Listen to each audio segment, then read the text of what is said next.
ఏంటయ్యా అంటే యేసు ప్రభుని వెంబడించడంతో పాటు ఆ వెంబడిస్తున్నప్పుడు ఆయన వస్త్రపు చెంగుని ముట్టుకోవడం బట్టి ఆవిడకి స్వస్థత వచ్చినట్టుగా బైబిల్ చెప్తోంది.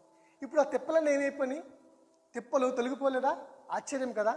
నా జీవితంలో కూడా జరిగిన కార్యం ఇదే. నాకు కూడా మరణకరమైన రోగం వచ్చినప్పుడు అనేక తిప్పలు పడ్డాం. మాకు తల్లిదండ్రులు ఎన్నో తిప్పలు పడ్డారు, అనేక వైద్యులు తిరిగాం. కానీ చివరిగా వచ్చింది ఒకే ఒక ఆధారం ఏంటంటే అంటే యేసు ప్రభుని నమ్ముకున్నాము, నాకు స్వస్థత వచ్చింది. ఇది నా సాక్ష్యం. నేను కూడా అనేక తిప్పలు పడ్డాను, కానీ దేవుడు నాకు స్వస్థత ఇచ్చా. గమనించండి, అప్పులు కానీ పెనుముప్పులు కానీ ఉప్పులు కానీ తిప్పలు కానీ తొలగించేది ఎవరయ్యా అంటే మన ప్రభువైన యేసు క్రీస్తు ప్రభువారు. నీ జీవితంలో నా జీవితంలో కూడా ప్రతి అప్పు, ప్రతి ముప్పు, ప్రతి తిప్పలు కూడా తొలగించబడునుగాక. Amen. Praise the Lord. Hallelujah.